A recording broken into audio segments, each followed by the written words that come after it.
जय जगन्नाथ बंधुगण आपण मानक स्वागत मोर ही चैनल को। बंधुगण आज यही वीडियो रे हमें कथा हबा माघ पूर्णिमा संपर्क रे आउ माघ पूर्णिमा रे करा जाउथबा किछि उपाय गुड़िक संपर्क रे। तेबे बंधुगण आपण एही माघ पूर्णिमा दिन करि नियंतु नोट रे एही उपाय अर्थात नोट रे आपण गुड़ाई दियंतु एही गोटिए जिनिस जहा द्वारा माता लक्ष्मींकर आशीर्वाद आउ कृपा दृष्टि आपणक उपरे सदा सर्वदा रहिबो। आउ आपण मध्य एहाकु देखि निजे निश्चय रूप से आश्चर्य होई जिवे। एहा सहित आपणक घर सुख समृद्धि धन समृद्धि एही सबु किछि रे भरपूर होई जिवो। एहा सहित आपणकर समस्त मनस्कामना गुड़िक पूर्ण मध्य होई जिवो एवं आपणकु माता लक्ष्मींक सहित भगवान श्रीहरि विष्णुंकर मध्य आशीर्वाद प्राप्ति हेबो। तेबे बंधुगण 12 फेब्रुआरी 2025 बुधवार एही दिन पड़ुअछि माघ पूर्णिमा। तो एही माघ पूर्णिमा रे आपण एही उपाय गुड़िक करिबा पूर्वरु आसंतु जानि नेबा माघ पूर्णिमा दिनर सूर्य उदय एवं सूर्य अस्त संपर्क रे केउ राशि मानकर सही दिन चंद्र सुधि रहउछि घात चंद्र रहउछि सही दिनर निषिद्ध खाद्य कोन सही दिन केउ कार्य करिबा निषिद्ध एवं कौन रही से दिन शुभ बेला बा शुभ बेलार समय संपर्क रे। तो बंधुगण एही माघ पूर्णिमा दिन सूर्य उदयर समय रहउछि प्रातः 6 घंटा 20 मिनिट एवं सूर्य अस्तर समय रहउछि संध्या 5 घंटा 38 मिनिट। चंद्र शुद्धि रहउछि वृष मिथुन कर्कट कन्या तुला बिच्छा मकर कुंभ मीन ए राशि मानकर चंद्र शुद्धि रहउछि एवं सकाळ एवं दुई प्रहर समय रे कौनसी राशिर घात चंद्र नाही किंतु संध्या 6टा बाजी 56 मिनिट परे मेष सिंह एही दुई राशिंकर चंद्र शुद्धि रहउछि एवं मिथुन बिच्छा मीन एही राशि मानकर चंद्र अशुद्धि रहउछि एवं रात्र 7टा बाजी 29 मिनिट परे वृष मिथुन सिंह कन्या तुला बिच्छा कुंभ मीन राशिर चंद्र शुद्धि रहउछि एवं कर्कट और मकर राशिर घात चंद्र रहुअछि। तेबे बंधुगण एही माघ पूर्णिमा रे निषिद्ध खाद्य हेउछि आमिष निषिद्ध एवं संध्या 6 घंटा 56 मिनिट परे पानी कखारु भोजन करिबा निषेध एवं एही दिन निषेध कार्य हेउछि हल निषेध अर्थात हल कार्य करिबा निषेध। एही माघ पूर्णिमा रे शुभ बेला हेउछि अमृत युग प्रातः 7 घंटा 54 मिनिट मध्य पुणी दिवा 2 घंटा 18 मिनिट रु 3 घंटा 54 मिनिट मध्य पुणी संध्या 5 घंटा 46 मिनिट रु रात्र 8 घंटा 50 मिनिट मध्य पुणी शेष रात्रि 1 घंटा 9 मिनिट रु रात्रि 5 घंटा 9 मिनिट मध्य। यह तो गला अमृत युग यह परे आसुछि महेंद्र युग रहउछि आपणकर दिवा 4 घंटा रु 5 घंटा 19 मिनिट मध्य रात्रि 8 घंटा रु 10 घंटा 25 मिनिट मध्य। तो बंधुगण यह तो गला एही माघ पूर्णिमा दिनर किछि टिप्पणी। एबे चलंतु जानि नबा एही माघ पूर्णिमा रे करा जाउथुवा विशेष उपाय संपर्क रे। तो आपनकु सही उपाय संपर्क रे जानिबा पई आमर एही वीडियोटी को आपनकु शेष पर्यंत निश्चय रूप से देखिबा पई पड़िबो आउ बिना स्किप रे आपण शेष पर्यंत एही वीडियोटी को देखंतु। एहा सहित जदि आपण आमर एही चैनल टी रे प्रथम थर पई वीडियो देखुचंती ताहाले आपण आमर एही चैनल टी को सब्सक्राइब निश्चय रूप से करि दियंतु एवं वीडियोटी को गुटिए लाइक करी तळे आसुतबा कमेंट बॉक्स रे जय माता लक्ष्मी निश्चय रूप से आपण लिखि दियंतु। तो बंधुगण आपण धरि नियंतु जे जदि आपणक जीवन रे वर्तमान समय रे अनेक प्रकार समस्या लगी रही धन जनित अनेक प्रकार समस्या रे आपण चिंतित रहुचंती धन आपणक जीवन रे आसीबा बंद होई सारितला आपणकर व्यापार वाणिज्य रे मध्य धीरे धीरे अर्थ लाभ तळकु खसी चलीथिला।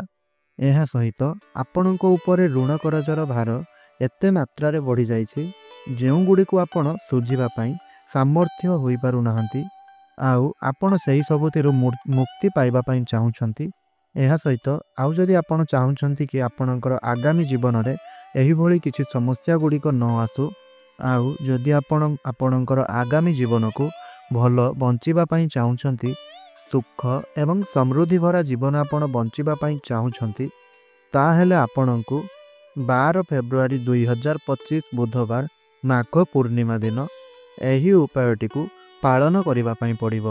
କାହିଁକି ନା ଏପରି ମାନାଯାଇଥାଏ କି ଯଦି କୌଣସି ବିଶେଷ ଦିନ ଗୁଡ଼ିକରେ ବିଶେଷ ଉପାୟ ଗୁଡ଼ିକ କରାଯାଇଥାଏ, ତାହେଲେ ସେହି ଉପାୟର ଫଳ ବହୁତ ଜଲ୍ଦି ସେହି ମନୁଷ୍ୟକୁ ପ୍ରାପ୍ତି ହୋଇଥାଏ। ତେବେ ବନ୍ଧୁଗଣ, ଆପଣ ନିଶ୍ଚୟ ରୂପରେ ଏହି ଉପାୟଟିକୁ ପାଳନ କରନ୍ତୁ ଏବଂ ଏହି ଉପାୟଟିକୁ ଆପଣ କରିସାରିବା ପରେ ନିଶ୍ଚୟ ରୂପରେ ଆପଣଙ୍କୁ ଏହାର ଫଳ ପ୍ରାପ୍ତି ହୋଇଛି କିମ୍ବା ନାହିଁ, ତାହା ଆପଣ ଆସି ଆମର ତଳେ କମେଣ୍ଟ ବକ୍ସରେ ନିଶ୍ଚୟ ରୂପରେ ଜଣାନ୍ତୁ। ଏହା ସହିତ ଆପଣଙ୍କୁ କେଉଁ ପ୍ରକାରର ଫଳ ସବୁ ପ୍ରାପ୍ତି ହେଲା, ଆପଣଙ୍କୁ ଆପଣଙ୍କର ସୁଖ ଶାନ୍ତି ଧନ ଐଶ୍ୱର୍ଯ୍ୟ ପ୍ରାପ୍ତି ହୋଇଛି କି ନାହିଁ, ତାହା ମଧ୍ୟ ନିଶ୍ଚୟ ରୂପରେ ଆପଣ ଜଣାଇପାରିବେ। ତେବେ ବନ୍ଧୁଗଣ, ସେହି ଉପାୟ ସମ୍ପର୍କରେ ଜାଣିବା ପାଇଁ ଆପଣ ଭିଡ଼ିଓଟିକୁ ଶେଷ ପର୍ଯ୍ୟନ୍ତ ନିଶ୍ଚୟ ରୂପରେ ଦେଖନ୍ତୁ। ତେବେ ବନ୍ଧୁଗଣ, ଏବେ ଆସନ୍ତୁ ଜାଣିନେବା ସେହି ଉପାୟ ଗୁଡ଼ିକ ସମ୍ପର୍କରେ। ଆଉ ସେହି ଉପାୟ ଗୁଡ଼ିକ ମଧ୍ୟରୁ ପ୍ରଥମ ଉପାୟଟି ହେଉଛି ଆପଣଙ୍କ ନିକଟକୁ ଧନକୁ ଆକର୍ଷଣ କରିବାର ମହାନ ଉପାୟ। ବନ୍ଧୁଗଣ, ଏହି ଉପାୟଟି ତନ୍ତ୍ରଶାସ୍ତ୍ର ଉପରେ ଆଧାରିତ ଅଟେ। ଆଉ ଆପଣ ଯଦି ଏହି ମାଘ ପୂର୍ଣ୍ଣିମା ଦିନ ବିଧିବିଧାନ ପୂର୍ବକ ଆପଣ ଏହି ଉପାୟଟିକୁ ପାଳନ କରିନେଉଛନ୍ତି, ତାହେଲେ ସମ୍ପୂର୍ଣ୍ଣ ବର୍ଷଟିରେ ଆପଣଙ୍କର ଘରକୁ ଧନର ଆଗମନ ହେବ ଏବଂ ଆପଣଙ୍କର ଘରକୁ ଯେଉଁ ଧନ ଆସିବ, ଯେଉଁ ଅର୍ଥ ଆସିବ, ଆପଣ ସେହି ଧନକୁ ସଞ୍ଚୟ କରିବାରେ ସାମର୍ଥ୍ୟ ହୋଇପଡ଼ିବେ ଏବଂ ଏହା ସହିତ ଆପଣଙ୍କ ନିକଟରେ ଧନର ବୃଦ୍ଧି ମଧ୍ୟ ହେବ। ତେବେ ବନ୍ଧୁଗଣ, 12 ଫେବୃଆରୀ 2025 ବୁଧବାର ଦିନ ଆପଣଙ୍କୁ ସୂର୍ଯ୍ୟାସ୍ତ ପରେ ସ୍ନାନ କରିନେବାର ଅଛି। ଅର୍ଥାତ୍ ଏହି ଦିନ ସୂର୍ଯ୍ୟାସ୍ତ ପଡ଼ୁଅଛି ସନ୍ଧ୍ୟା 5:38 ସମୟରେ। ଆପଣଙ୍କୁ ସନ୍ଧ୍ୟା 5:38 ସମୟ ପରେ ସ୍ନାନ କରିନେବାର ଅଛି। ତାପରେ ଆପଣ ହଳଦିଆ ରଙ୍ଗର କିମ୍ବା ଲାଲ ରଙ୍ଗର ଏକ ବସ୍ତ୍ର ପରିଧାନ କରିନିଅନ୍ତୁ। କାହିଁକି ନା ହଳଦିଆ ଏବଂ ଲାଲ ରଙ୍ଗ ଏହା ମାତା ଲକ୍ଷ୍ମୀ ଏବଂ ପ୍ରଭୁ ଶ୍ରୀହରି ବିଷ୍ଣୁଙ୍କର ପ୍ରିୟ ରଙ୍ଗ ଅଟେ। ଏହା ସହିତ ଆପଣମାନେ ନିଶ୍ଚୟ ରୂପରେ ଜାଣିଥିବେ ଯେ ମାତା ଲକ୍ଷ୍ମୀ ଏବଂ ପ୍ରଭୁ ଶ୍ରୀହରି ବିଷ୍ଣୁଙ୍କର ପୂଜାରେ ଏହି ରଙ୍ଗର ବସ୍ତ୍ର ନିଶ୍ଚୟ ରୂପରେ ତ ବ୍ୟବହାର କରାଯାଇଥାଏ। ତେବେ ବନ୍ଧୁଗଣ, ଆପଣ ଏତିକି କାର୍ଯ୍ୟ କରିସାରିବା ପରେ ଆପଣଙ୍କୁ ଗୋଟିଏ 500 ଟଙ୍କିଆ ନୋଟ୍ ଏବଂ ଗୋଟିଏ 100 ଟଙ୍କିଆ ନୋଟ୍ ନେବାର ଅଛି। ଆପଣ ଚାହିଁଲେ 500 ଟଙ୍କିଆ ନୋଟ୍ ମଧ୍ୟ ନେଇପାରିବେ। ଯଦି ଏହା ସମ୍ଭବ ହୋଇପାରୁନାହିଁ, ତାହେଲେ ଆପଣ ଚାହିଁଲେ 100 ଟଙ୍କିଆ ନୋଟ୍ଟିଏ ମଧ୍ୟ ନେଇପାରିବେ।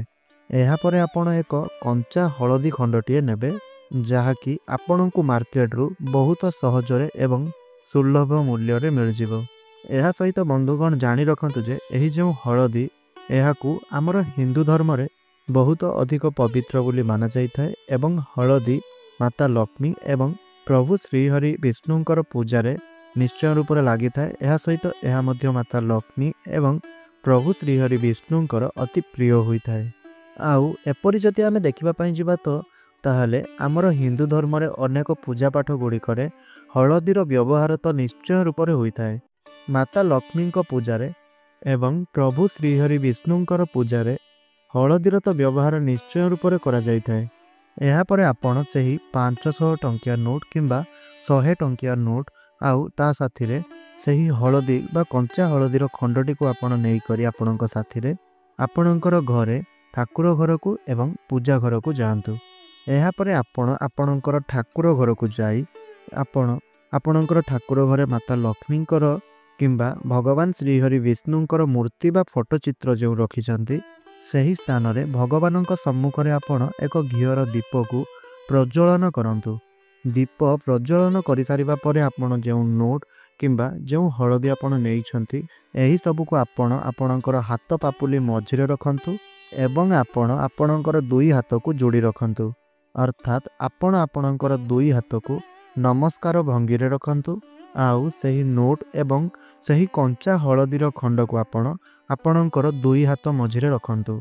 ତାପରେ ଆପଣ ମାତା ଲକ୍ଷ୍ମୀଙ୍କର ବୀଜ ମନ୍ତ୍ର ନିଶ୍ଚୟ ରୂପରେ ଜପ କରନ୍ତୁ। ମାତା ଲକ୍ଷ୍ମୀଙ୍କର ବୀଜ ମନ୍ତ୍ରଟି ହେଉଛି ଓମ୍ महालक्ष्मी नमः।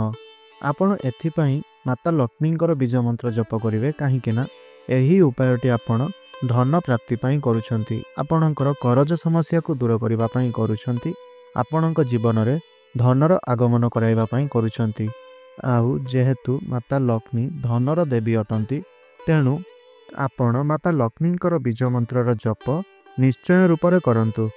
आउ आपण एही मंत्रटी को अर्थात माता लक्ष्मींकर बीज मंत्रटी को 11 थर जप करिवे कहीं 11 संख्याटी माता लक्ष्मींकर अत्यंत प्रिय होता है। एहा परे आपण एही नोट रे सही हलदी खंडटी को रखी आपण गुड़ाई नियंतु। आउ एहाकू गुड़ाई सारिबा परे आपण एक रक्षा सूत्र नियंतु। तापरे आपण जो हलदीटी को नोट रे गुड़ाई छंती सही हलदी खंडटी को आपण सही रक्षा सूत्र रे सही नोट रे गुड़ाई नियंतु। एहा परे सही नोट एवं सही हलदी खंड एवं सही रक्षा सूत्रटी सिद्धि प्राप्ति करिजिवो। जहा परे आपण ताकू नहीं आपण जोंठारे धन रखुचंती सही स्थान रे नहीं रखंतु। आउ हाँ जतेबेले आपण सही जिनिसटी को नहीं आपणकर धन रखुवा स्थान रे रखुचंती तो आपण सही स्थान रे दक्षिण दिगटी रे आपण सही जिनिसटी को रखंतु। अर्थात आपणकर धन रखुवा स्थान रे आपण सही नोट एवं हलदी खंड एवं रक्षा सूत्र रे गुड़ा जाइथिबा सही अभिमंत्रित जिनिसटी को आपण आपणकर धन रखुवा स्थानर दक्षिण दिगरे रखंतु। तो बंधुगण केवल एतिकी उपाय को आपणको माघ पूर्णिमा दिन सठिक समय रे एवं संपूर्ण विधि विधान सहित जोपरी भाव में मुझे बताइली ठीक से ही भाव में आपको करनेबार अच्छी।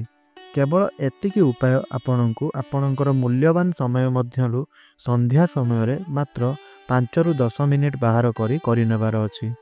आउ आपण एही कथाटीर मन रखिबे जेपरी आपण संपूर्ण वर्ष सारा एही नोटटी को जमारू भी खर्च करिवे नाही। आपण माने जानी रखंतु जे मु एथिपई आपणको खर्च न करिबा पई कहिली काहेकि ना एही नोटटी आपणकर अभिमंत्रित हो जाय थाए एवं सही हलदी खंडटी आपणकर अभिमंत्रित हो जाय थाए। आउ जेउ कारणरू सही नोट एवं हलदी खंड आपणकर निकट को धन को आकर्षित करि थाए। आउ मध्य एहा माता लक्ष्मी एवं भगवान श्रीहरि विष्णुंकर सही आशीर्वाद आपणक पई बनिजिवो। जहा परे आपणक जीवन में केबे भी धनर कौनसी प्रकारर अभाव देखा देबो नाही। एहा सहित आपणको अनेक दिगरु धन रोजगार करिवार बाट मध्य प्राप्ति होइजिवो। तो बंधुगण एहा थिला नोट रे करा जाउतबा सही उपाय संपर्क रे। आशा करूछि आपणको हमर एही उपायटी निश्चय रूप रे एवं सरल रूप रे बुझा पड़ी जाइतिबो एवं हमर एही वीडियोटी आपणको निश्चय रूप रे बहुत भल लागितिबो।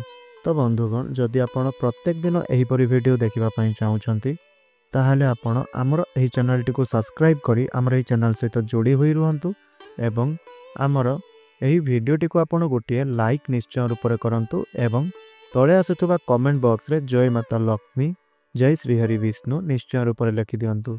काहेकि ना आपण हमर एही वीडियो गुडी को लाइक एवं कमेंट शेयर करिबा द्वारा आमको आपणक पई आहुरी वीडियो आनिबा पई मोटिवेट कराई थाए।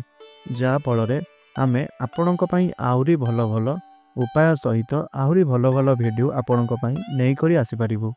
तो बंधुगण एही वीडियोटी को आपण आपणकर प्रियजन मानक सहित आपणकर परिवारर सदस्य मानक सहित आपणकर सांगसाथी मानक सहित निश्चय रूप से शेयर करंतु। जहा फल सेमाने मध्य आमर एही वीडियोर फायदा निश्चय रूप से उठाई पारिबे। तेबे बंधुगण आपणकर दिनटी शुभमय रहू यह ही मोर प्रभु श्री जगन्नाथ निकट में प्रार्थना। तो आज यही वीडियोटी को मुझे रखुची पुणी कथा आउ एक नूतन वीडियो माध्यम रहुची। धन्यवाद। जय जगन्नाथ।